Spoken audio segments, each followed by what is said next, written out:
dalam Dia ada hidup, kasih dan kemuliaan. Pujilah namanya, Dia maha kuasa. Sujudlah padanya untuk menyembahnya. Dia maha kudus, kuduslah dirinya, haruslah selalu disembah dengan segenap hati. Pujilah namanya, Dia maha kuasa. Sujudlah padanya untuk menyembahnya. Dia maha kudus, kuduslah dirinya, haruslah selalu disembah dengan segenap hati selama-lamanya.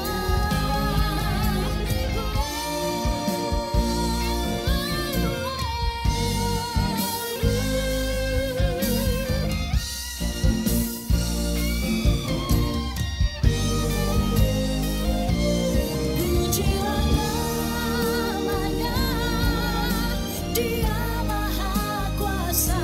Sujudlah padanya untuk menyembahnya.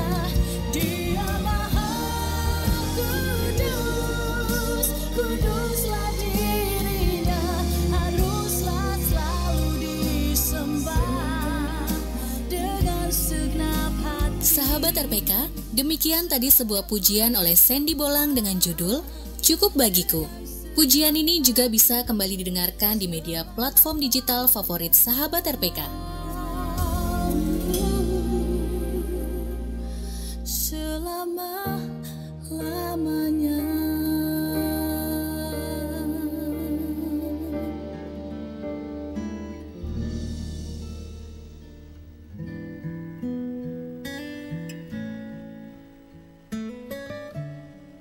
Selamat malam RPK, dimanapun Anda berada, lagi dalam Salemba 10.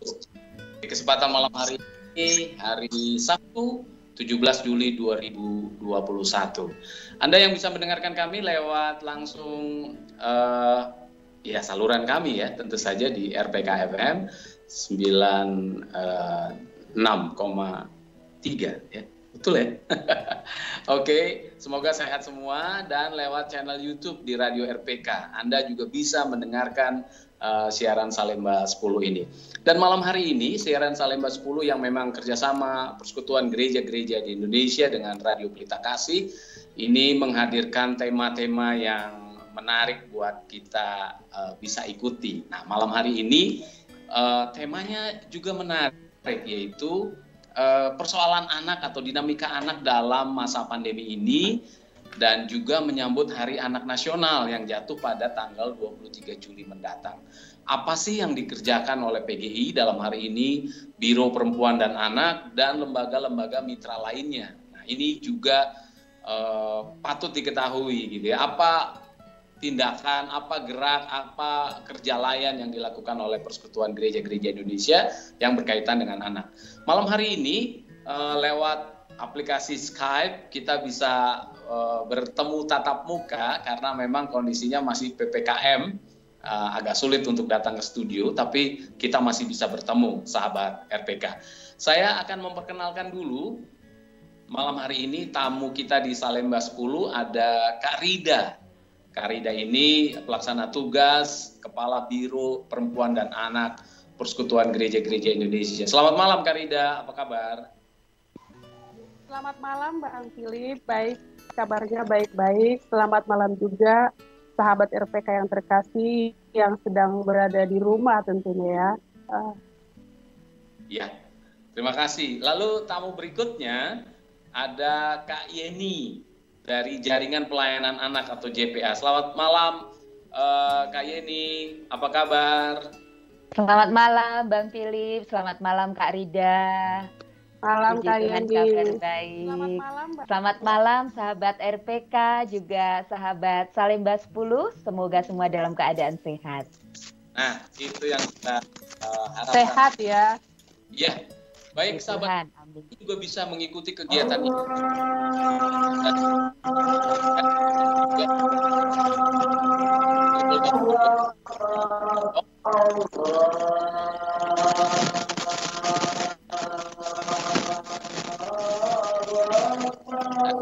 Kita berinteraksi lewat telepon.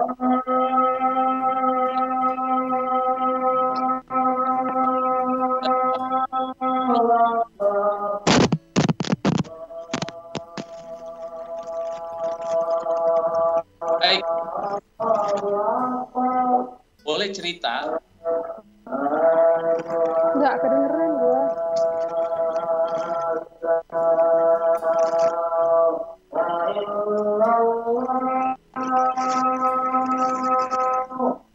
DI sendiri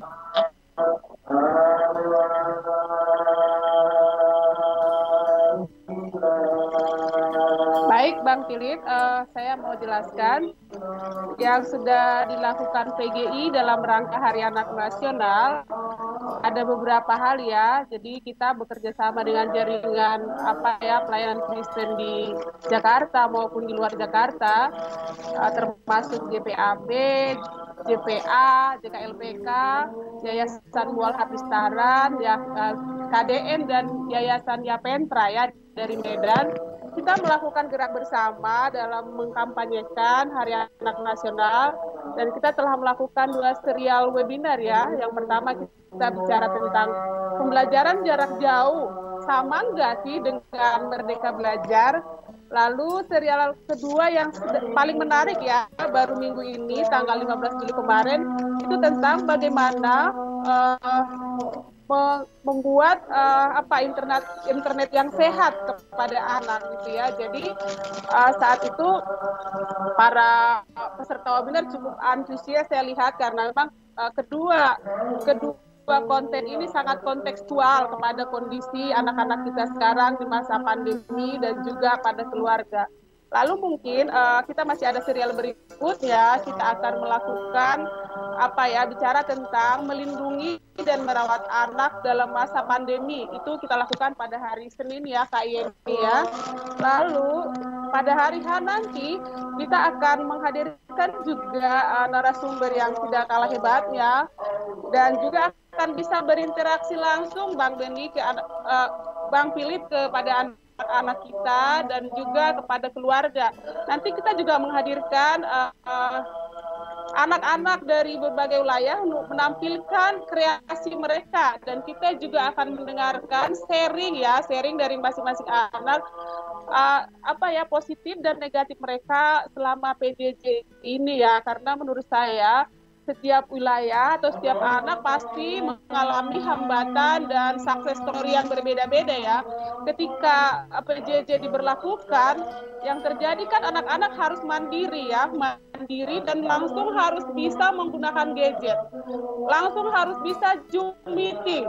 Kalau keluarganya tidak paham, ini saya kira menjadi hambatan besar ya. Jadi dalam proses itu kita akan dengarkan Bang Philip apa nanti success story-nya dan kendala-kendala mereka. Mungkin itu dulu dari saya Bang Philip. Apa yang disampaikan Karida tadi soal salah satunya di masa pandemi, anak-anak memang mengalami kesulitan dalam belajar, pembelajaran jarak jauh atau PJJ yang dilakukan. Nah, kaitannya dengan itu, apa sebenarnya persoalan yang dihadapi anak di Indonesia secara umum di masa pandemi ini, Kak Yeni? Mungkin Kak Yeni punya catatan-catatan khusus atau jaringan pelayanan anak memang memfokuskan akan persoalan ini. Silakan Kak Yeni. Ya, terima kasih Bang Philip. Yang kami ikuti sudah 1 tahun lebih pandemi ini berjalan, memang ada banyak permasalahan yang dihadapi oleh anak-anak kita. Yang pertama, pada bulan Juni-Juli ini terjadi lonjakan anak-anak yang terpapar COVID-19. Dan ini menjadi masalah serius karena anak-anak tidak hanya terpapar tetapi cukup banyak yang meninggal.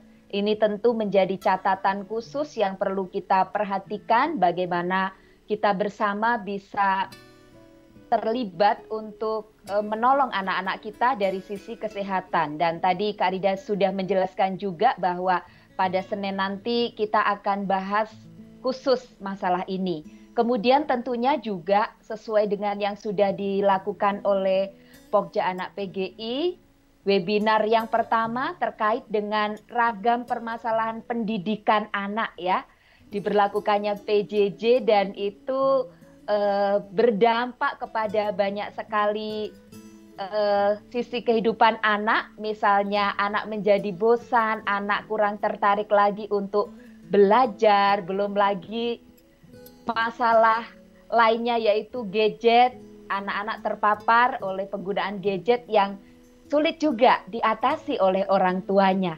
Begitu juga ketika anak-anak sudah bosan harus di rumah, ditambah lagi masa PPKM ini ya, sehingga mereka kadang juga mengalami perubahan perilaku dan emosi, yang mana orang tua sendiri juga mengalami masalah ketika anak bosan, kemudian juga tidak tahu caranya harus seperti apa. Kalau anak cara mengungkapkan emosinya kan berbeda dengan orang tua ya. Anak mungkin nangis, kadang juga akhirnya sedikit-sedikit berantem atau berkelahi dengan saudaranya. Sehingga dari sini seharusnya memang orang tua bisa menolong anak-anak agar mereka bisa mengekspresikan perasaan mereka dan orang tua bisa mendampingi, bisa mengawal di saat masa-masa sulit seperti ini. Kira-kira 4 hal itu saja, Bang Philip, yang saya bisa amati ya.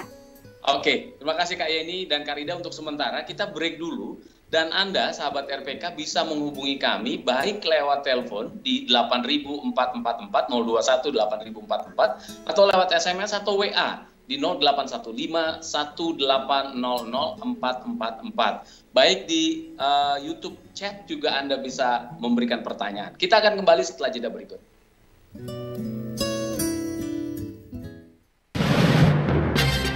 Program vaksinasi telah dimulai.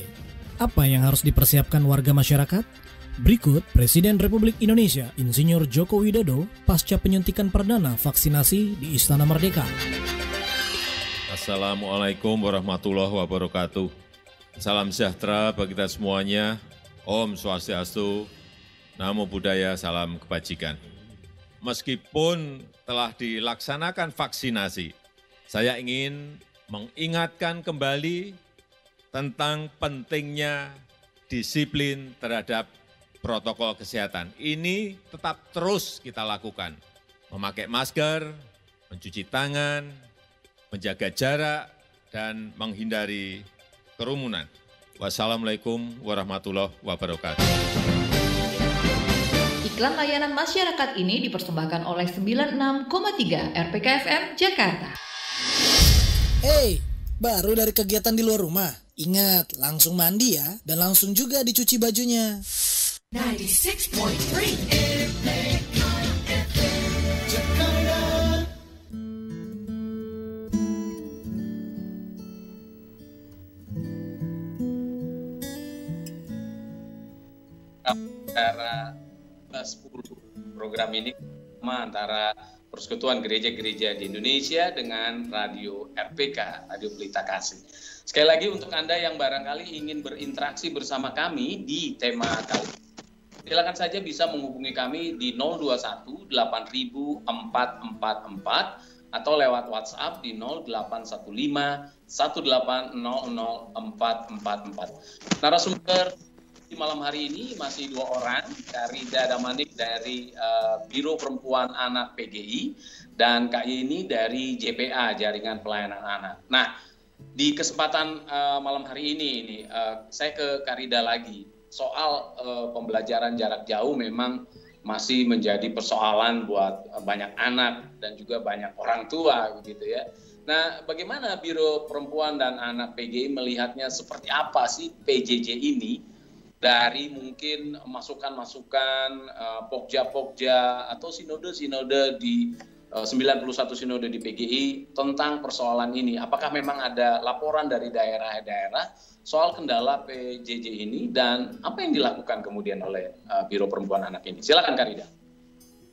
Baik, terima kasih Bang Philip. Sebetulnya kalau laporan langsung ke Biro Perempuan atau ke PG belum ya, tetapi kita yang aktif membangun jaringan dengan teman-teman lembaga di daerah, mempertanyakan apa sih problematika yang mereka hadapi. Ternyata sebenarnya ya PJJ ini punya positif dan negatif.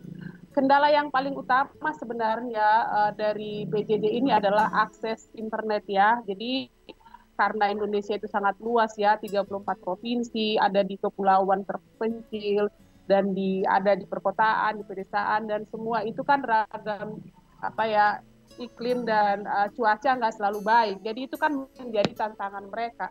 Tantangan kedua adalah kemudian saya kira nggak semua juga keluarga siap ya ketika PJJ ini berlaku, seperti yang saya katakan sebelumnya.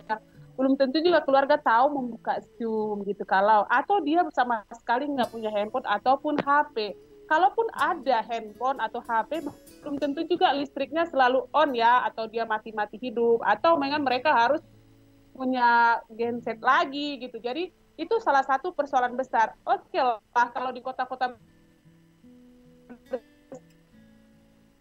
besar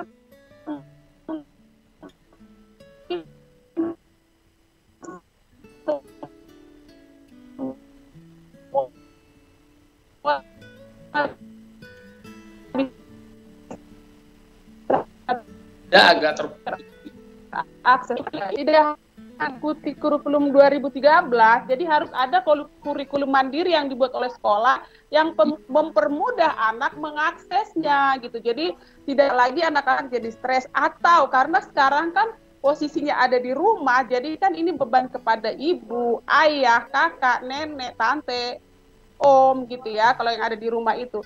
Pastinya itu dia keluarga itu harus selalu dan pihak sekolah berkoordinasi dengan baik itu ya. Jadi kalau yang di daerah terpencil saya kira atau di daerah-daerah kepulauan sana mungkin ada solusi, jadi atau ada perwakilan yang ngambil pembelajaran ke sekolah atau gurunya yang mendatangi, lalu kemudian dikumpulkan per 1 minggu atau per 2 minggu. Itu mungkin solusi yang paling tepat, karena kita nggak bisa samaratakan di pembelajaran PJJ ini di seluruh wilayah Indonesia ya. Jadi menurut saya ya problemnya itu pasti banyak lah ya. Jadi tapi kita percaya kepada pemerintah supaya ini udah masuk semester baru ya, udah 4 semester mereka ada di rumah, mestinya harus ada evaluasi nih ya. Jadi sebetulnya maaf sebentar saya ini lagi, kemarin itu kita waktu bicara tentang PJJ dan Merdeka Belajar itu dari Kemenristek kebetulan ada narasumber kita, dia bilang memang harus diserahkan kepada sekolah membuat kurikulum yang mandiri, yang darurat gitu, yang kontekstual dengan kondisi di masing-masing wilayah. Mungkin seperti itu Bang Philip. Baik. Terima kasih. Memang betul ya, daerah-daerah cenderung tidak sama kendala-kendalanya ya. Karena infrastruktur, khususnya infrastruktur internet yang belum sama, sehingga persoalan juga berbeda. Sekarang saya ke Kak Yeni. Kak Yeni, JPA melihat PJJ ini apakah bisa meningkatkan kualitas pemahaman anak dalam belajar, atau juga justru meningkatkan kualitas orang tua, karena orang tua ikut belajar, ikut menjawab pertanyaan-pertanyaan anak-anak dari sekolah nih. Karena mengerjakan tugas-tugas anak. Justru orang tua malah stres lah, saya kok jadi ikut belajar lagi, anaknya malah main atau apa. Mungkin Kak Yeni punya pandangan atau JPA punya pandangan akan hal ini. Silakan Kak Yeni. Iya Bang Philip, bicara soal PJJ ini memang dilematis ya, karena kita harus memilih dan di antara semua pilihan itu kita memprioritaskan kesehatan dan keselamatan anak. Yeah. Kalau kami mencoba bertanya, mendengarkan suara akar rumput begitu, ternyata selama PJJ ini cukup banyak orang tua yang makin stres ya Bang ya, karena mendampingi anak, tetapi juga mereka harus bekerja mereka harus menjadi guru juga bagi anak-anak. Jadi dibandingkan dengan mendapatkan pengetahuan baru karena terpaksa harus belajar, nampaknya lebih besar rasa stres itu, Bang. Sehingga kalau bertanya kepada orang tua justru aduh kapan ya PJJ ini segera berakhir. Semoga pandemi ini segera berlalu karena untuk anak-anak yang mungkin masih PAUD, masih TK, masih SD, pelajarannya masih bisa diatasi oleh orang tua.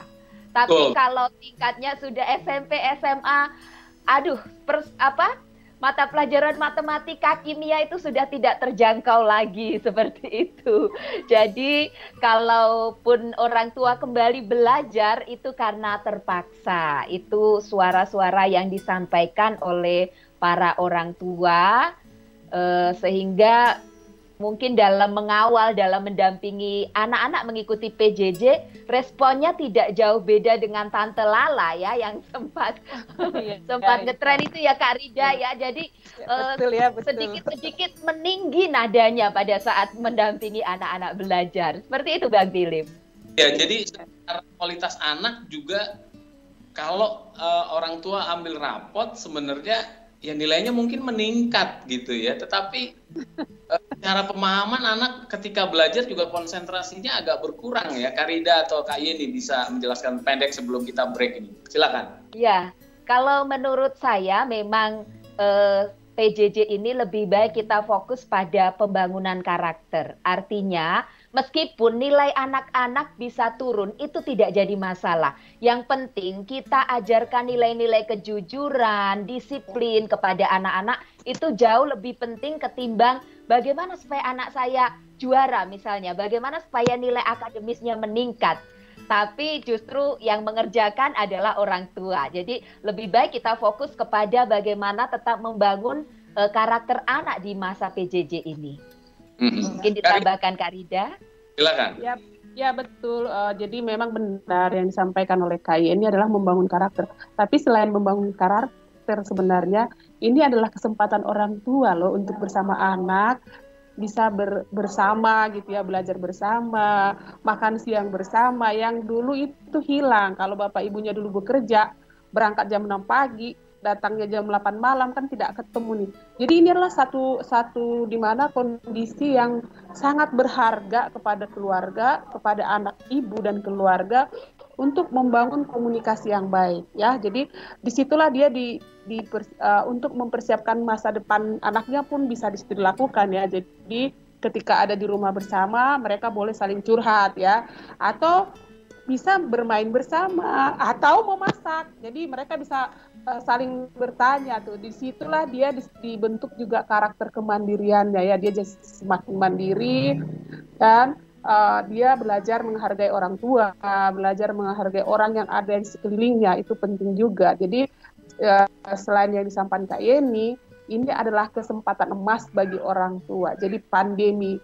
COVID-19 ini adalah salah satu positifnya adalah mengembalikan semuanya ke keluarga. Karena memang ya pendidikan pertama itu adalah di keluarga. Yang utama dan pertama itu ada dalam keluarga. Mungkin itu Bang Philip.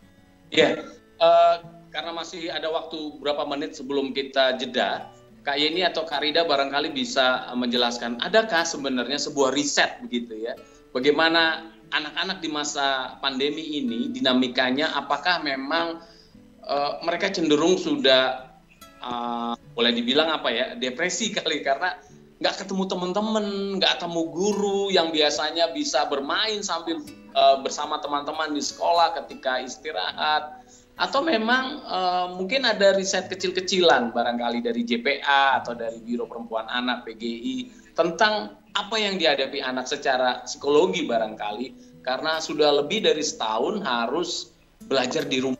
Mungkin Kak Rida atau Kak Yeni dulu barangkali, silakan.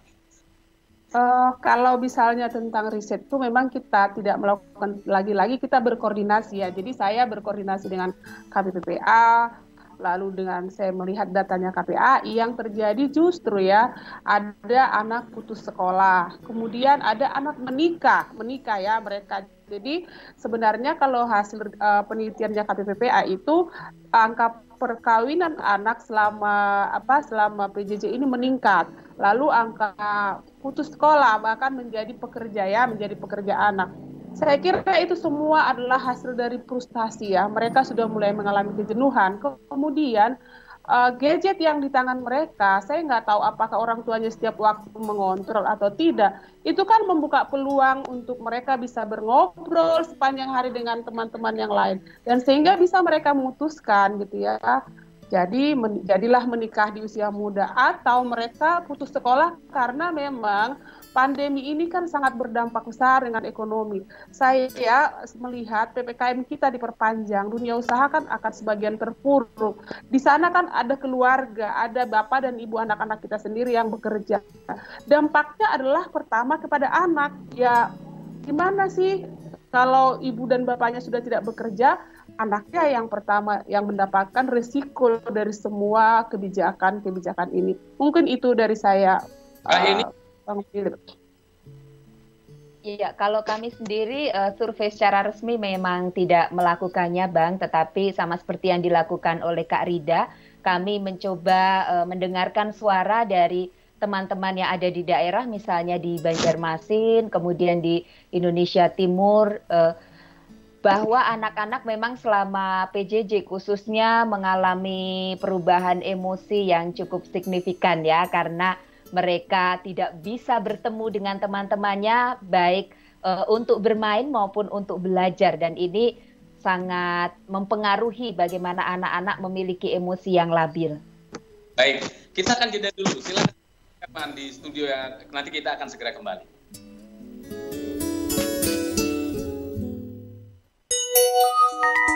Jam di studio kami menunjukkan pukul 19 lebih 30 menit waktu Indonesia Barat.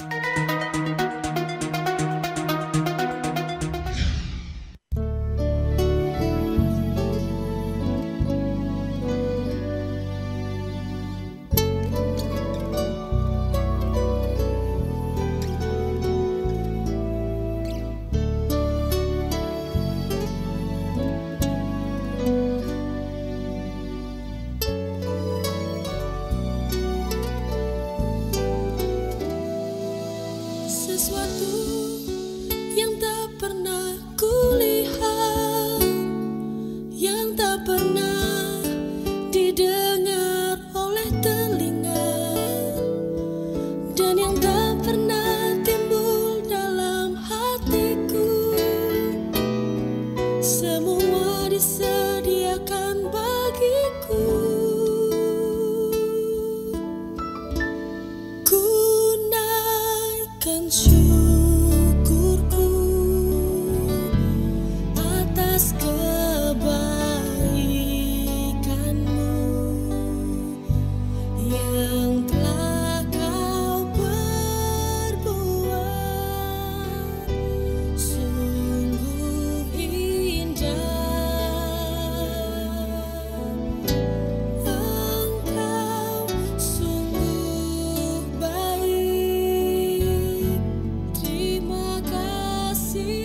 pernah kulihat, yang tak pernah didengar oleh telinga, dan yang tak pernah timbul dalam hatiku, semua disediakan bagiku.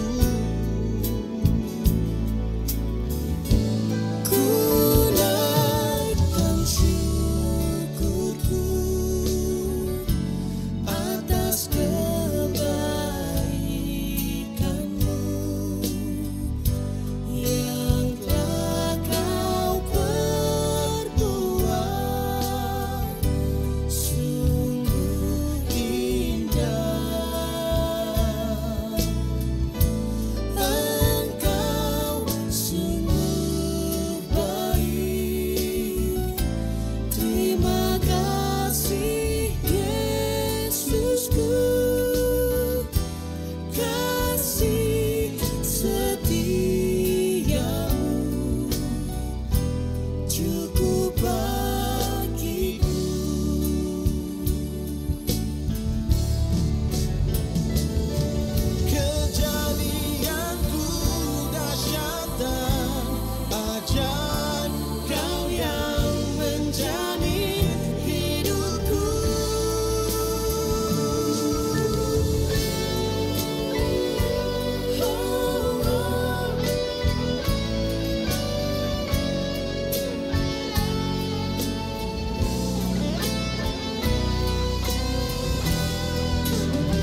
Sahabat RPK, demikian tadi sebuah pujian dengan judul Cukup Bagiku oleh JIS Ministry.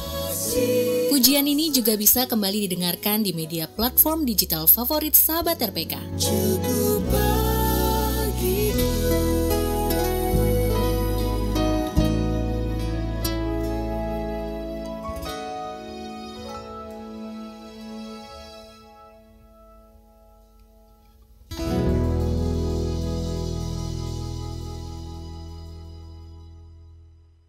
We satisfy your soul thirst and harmonize your life. 96.3 RPK FM.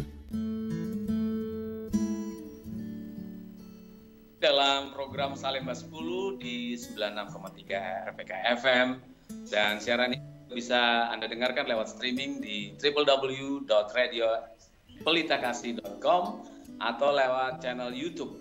Nah, masih soal dinamika anak di masa pandemi dan Hari Anak Nasional yang akan diperingati pada tanggal 23 Juli mendatang. Anda ingin bertanya di kesempatan malam hari ini lewat telepon, silakan di 021 8444 atau di WhatsApp 0815 1800444. Baik, narasumber kami juga masih dengan Kak Rida dari Biro Perempuan Anak PGI dan Kak Yeni dari Jaringan Pelayanan Anak. Nah, sekarang Kak Rida lagi nih. Kak Rida, tadi sih sebenarnya kita sudah bahas akan hal itu ya. Persoalan gadget, persoalan sinyal, waktu sekolah, yang tidak ada interaksi dari anak-anak, yang menjadi kendala-kendala yang berbeda dari satu tempat ke tempat lain. Nah, bagaimana koordinasinya sejauh ini Kak Rida dengan pemerintah? Misalkan saya juga mengikuti sudah ada webinar yang diselenggarakan BPA atau Biro Perempuan Anak ini menjelang Hari Anak Nasional. Apa masukan yang disampaikan ke pemerintah dari hasil webinar itu? Silakan Kak Rida. Terima kasih Bang Philip. Memang ini ya rangkaian Hari Anak Nasional ini memang kita buat ada dan nanti di hari hanya. Dari 3 serial webinar ini kita akan membuat satu rekomendasi yang kita tujukan kepada pemerintah, kepada pimpinan PGI tentunya, dan juga kepada pimpinan-pimpinan sinode dan lembaga-lembaga sekolah. Khusus untuk pemerintah sebenarnya kita akan melakukan advokasi ya. Rekomendasi itu bentuknya mendorong pemerintah mengevaluasi tentang kurikulum di dalam pembelajaran jarak jauh. Karena menurut saya kalau menggunakan kurikulum 2013 itu tidak tepat lah ya untuk kondisi yang sekarang. Nah itu mungkin yang saya dengar dan saya baca di media sosial dan juga narasumber kita yang hadir pada 5 Juli kemarin, bahwa konsep Merdeka Belajar itu adalah salah satu konsep yang paling baik juga ya, salah satu solusi sehingga memang anak-anak dibentuk karakternya, mereka menjadi mandiri dan bersama keluarga belajar. Nah, kemudian yang kita usulkan lagi pada pemerintah adalah apakah bisa nih Kominfo bekerja sama dengan Kementerian Ristek dan juga dengan KPPPA mereka kan sudah memberikan paket ya, sebenarnya kemarin ada paket untuk anak sekolah, tapi untuk daerah-daerah yang terpencil itu ada solusi lain-kah yang akan mereka berikan, atau mereka memberikan akses lewat kantor pos gitu ya, mengirimkan pembelajaran ke daerah-daerah yang ada di pulau. Dan itu gratis, jadi akses pendidikan yang semua dalam masa darurat ini, dalam kebencanaan ini, mungkin diberikan kemudahan, termasuk kurikulum, termasuk biayanya, juga terhadap guru ya, terhadap gurunya juga harus diberikan satu kompensasi yang baik, karena saya kira mereka juga sangat mengalami hambatan juga dalam proses pembelajaran. Jadi rekomendasinya ini adalah memberikan, pada intinya pemerintah memberikan kesejahteraan dan memberikan pemenuhan hak anak dan perlindungan semasa pandemi ini. Jadi ada tanggung jawab negara di sana untuk memberikan hak-hak kepada anak seperti itu. Terima kasih Kak Rida. sahabat RPK barangkali Anda juga mungkin seorang ibu yang ingin berkeluh kesah dengan kondisi ini terhadap anak-anak juga boleh utarakan lewat telepon kami di 8444 atau lewat pesan pendek WhatsApp yang sudah saya sebutkan. Sekarang saya ke Kak Yeni. Kak Yeni, berkaitan dengan Hari Anak Nasional yang diperingati oleh Indonesia juga tanggal 23 Juli mendatang. Mungkin Kak Yeni punya data atau sebuah bentuk riset begitulah katakan apa yang harus dilakukan untuk meminimalisir persoalan-persoalan yang terjadi khususnya di daerah-daerah terpencil ya yang memang kesulitan akan sinyal, kesulitan akan gadget atau laptop atau HP untuk mereka belajar. Mungkin adakah perhatian dari teman-teman di JPA untuk hal ini? Silakan Kak Yeni. Ya, memang persoalan PJJ ini tidak hanya persoalan akademis tetapi ekonomis ya. Tadi sudah disampaikan Kak Rida dan saya kira ada upaya-upaya yang dilakukan oleh teman-teman juga. Ada yang menggerakkan anak-anaknya untuk bisa mendukung teman-temannya. Jadi mereka bisa memberikan sebagian celengan mereka untuk menolong teman-teman yang kesulitan untuk membeli kuota ini sehingga bisa mengikuti PJJ. Kemudian juga yang perlu diperhatikan dari sisi tenaga pendidik itu sendiri, PJJ saya kira bukan satu-satunya solusi ya di masa pandemi ini. Kadang-kadang kita berpikir hanya melalui media Zoom saja atau melalui media Google Meet saja. Padahal kalau kita mempertimbangkan juga dari sisi psikologis dan juga kepentingan terbaik anak, kita perlu melihat dari banyak sisi apa saja yang bisa kita lakukan. Misalnya seperti tadi sampaikan Kak Rida, guru bisa mencari metode pembelajaran kreatif lainnya yang tidak melulu hanya melalui virtual, tetapi mengirimkan pelajarannya sesekali, mungkin setiap per 2 minggu, sehingga anak-anak juga tidak selalu ada di depan laptop atau gadgetnya dalam mengikuti proses belajar mengajar itu. Seperti itu, Bang. Jadi mewujudkan metode pembelajaran yang kreatif, tidak hanya satu arah saja atau tidak hanya melalui virtual saja. Masih banyak yang lainnya yang bisa membantu anak-anak mengurangi kebosanan dan juga mempertimbangkan sisi ekonomisnya tadi. Adakah laporan gitu ya, masukan begitu baik di Biro Perempuan Anak soal misalnya kasus anak nikah di usia anak atau kekerasan yang dialami anak karena harus bekerja di tengah situasi seperti ini? Mungkin Kak Rida atau nanti Kak Yeni bisa menambahkan, adakah akan angka itu atau kasus yang ditemukan, Kak Rida?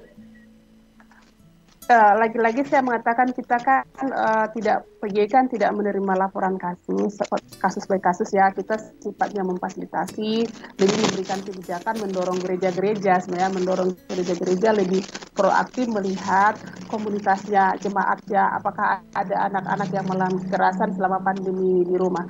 Tapi lagi-lagi saya menyampaikan menurut hasil risetnya KPPPA, memang betul bahwa kekerasan terhadap anak semakin meningkat ya, makin meningkat di masa pandemi, termasuk juga kekerasan seksual seperti yang saya sampaikan terdahulu, sekitar 2.000-an kasus. Ada kasus kekerasan seksual di dalamnya sekitar 421 kasus. Itu cukup besar menurut saya.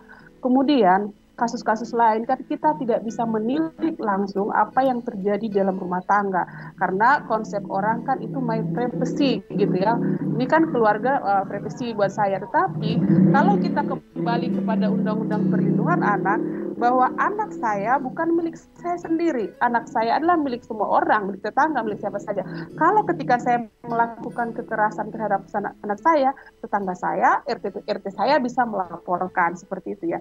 Tapi itu kan belum semua orang bisa melakukannya dan bahkan mengetahui tentang hal itu.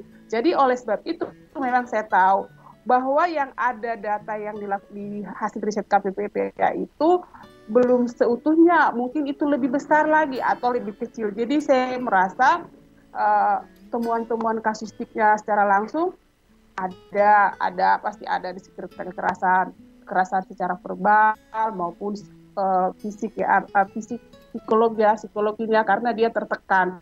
Ketika orang tuanya mengalami tekanan ekonomi, pasti seperti yang saya katakan berdampak juga kepada anak. Kemudian ketika mereka di dalam rumah misalnya hanya ada satu handphone, itu kan ada anak misalnya 4 orang, pastilah terjadi keributan-keributan kecil karena bisa rebutan. Nah itu sebenarnya yang saya katakan PJJ ini sama seperti yang disampaikan Kak Yeni, bukan salah satu solusi untuk pembelajaran ya. Tapi kan karena era digital, mau tidak mau kita harus mengikuti seperti yang kita sampaikan kemarin kan, nanti ada yang ketinggalan, ada yang sudah update kemana-mana, lalu anak kita belum tahu. Jadi ini kita kita sambil belajar ini Bang Philip. Jadi PJJ ini membuat kita belajar bersama. Saya pun banyak yang tidak tahu seperti yang dikatakan Kak Yeni karena saya harus jadi guru ya, jadi saya belajar lagi semuanya mau bagaimana. Dan di kantor pun saya kira semua belajar ya. Awal-awal kita gaptek gimana sih share screen, gimana sih bikin kelompoknya gitu kan semuanya belajar gitu. Nah, saya kira semua kita menghadapi, tapi yang paling berat memang anak-anak ya. Anak-anak ini kan butuh bermain juga. Kalau hanya belajar, bermain, saya menyaksikan anak saya sendiri. Minggu ini mereka udah full ya. Dari jam 7 sampai jam 11.30. Udah belajar di classroom, belajar di Zoom. Ada lagi PR di Google Classroom. Buat video lagi. Apakah itu nggak membuat mereka tertekan? Saya kadang berpikir nggak ada metode lain, tidak ada lagi solusi lain yang dipikirkan. Ini nih jadi problema bersama, aku rasa bersama orang tua yang lain itu. Jadi kalau orang tua juga bisa ngegas seperti yang dibilang Kak Mumu kemarin di webinar kita ya, saya ngakuin juga kadang-kadang ngegas ya. Jadi kekerasan itu pasti ada, Bang. Baik, Kak Yeni barangkali bisa memberikan tambahan informasi akan hal ini. Silakan Kak Yeni. Ya, tahun lalu kami melaksanakan webinar tentang perkawinan anak di masa pandemi. Jadi salah satu mitra kami yang ada di Sulawesi Barat juga menyampaikan bahwa terjadi peningkatan perkawinan anak. Motifnya adalah ekonomi lagi ya. Karena orang tua merasa di masa pandemi ini pekerjaannya juga terganggu. Kemudian juga daripada anak ini menjadi beban bagi kami. Lalu ada yang menyukai dan mereka tingkat ekonominya lebih baik daripada keluarga kami. Kenapa tidak kami izinkan? Toh kedua-duanya juga sudah merasa sayang satu dengan yang lainnya seperti itu. Padahal kalau merujuk dari undang-undang masih di bawah 19 tahun, Bang. Juga misalnya laporan dari teman-teman. Baik, oke.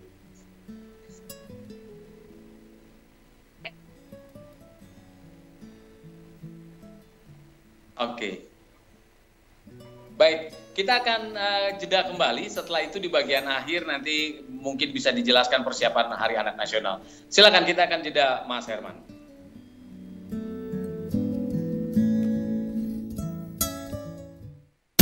Ya, melamun aja. Udah makan belum? Sebelum makan, ingat cuci tangan dulu.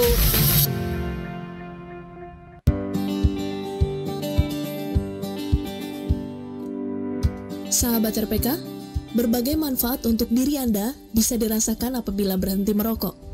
Membuat bernafas lebih mudah, memberi energi lebih banyak, mengurangi stres, meningkatkan kualitas hidup, membuat kulit tampak lebih muda, membuat hidup lebih lama, melindungi orang yang dicintai.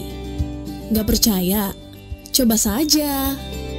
Memang tidak mudah, tapi hasilnya luar biasa bagi sahabat dan mereka yang sahabat cintai. Jadi, ayo stop merokok.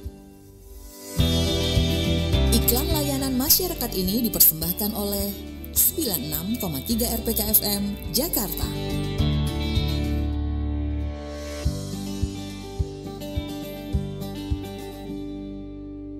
96.3 RPK FM.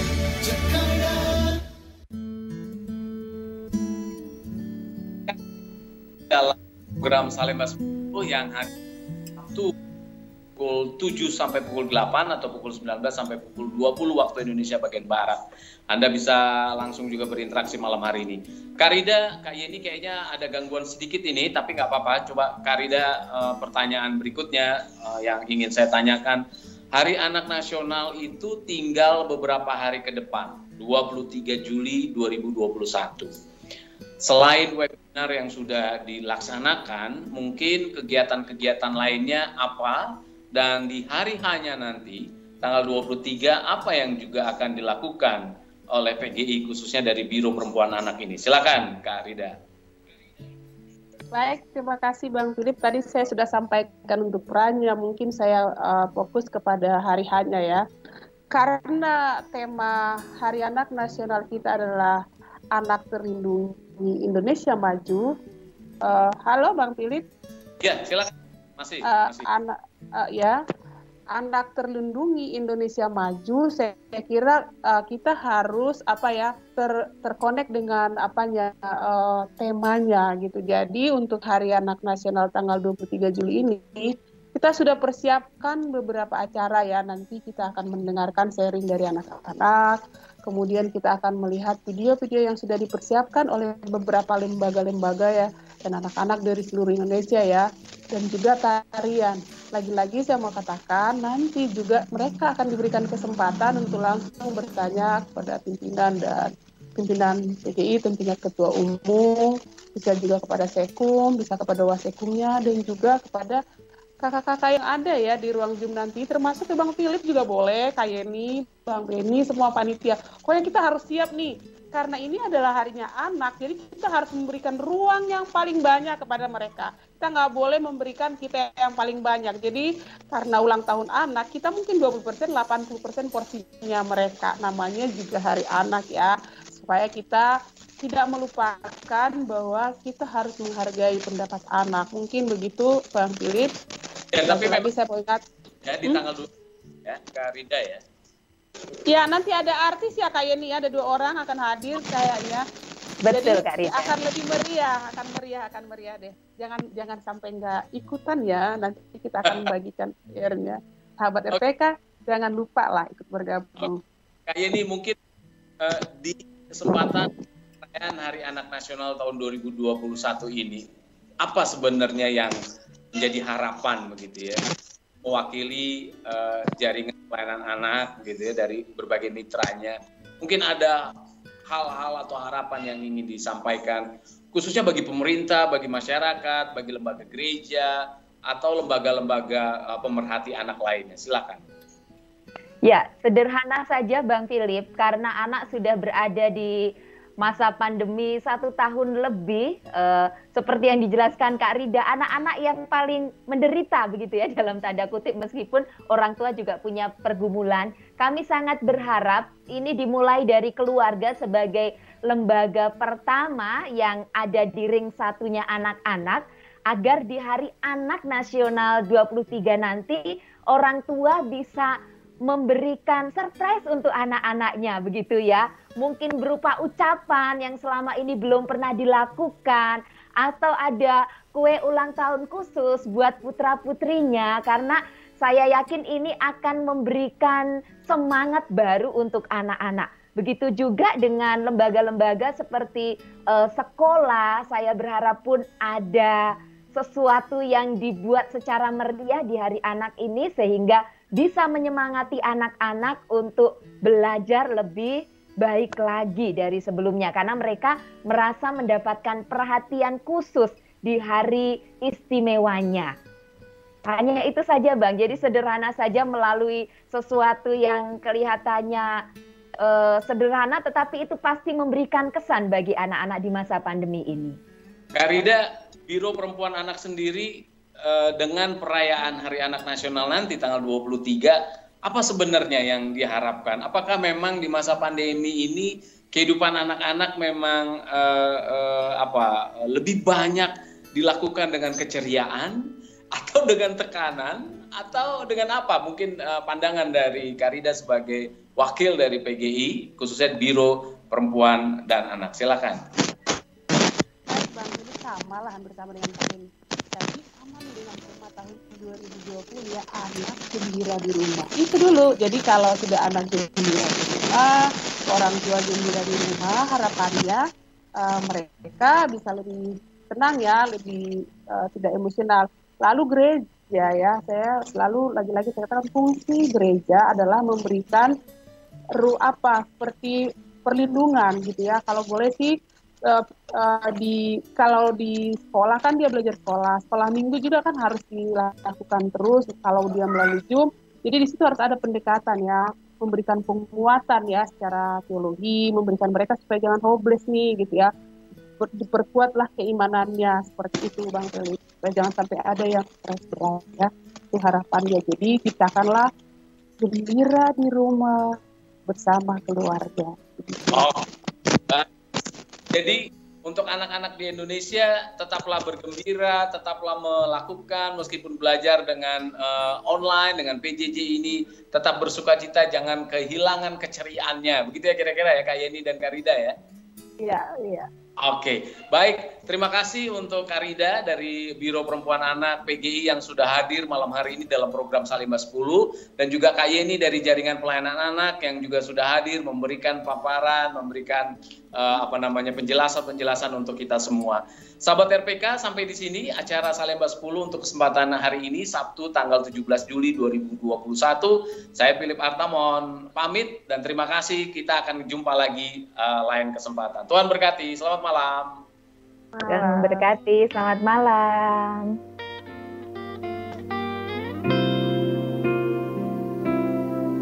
Hidupku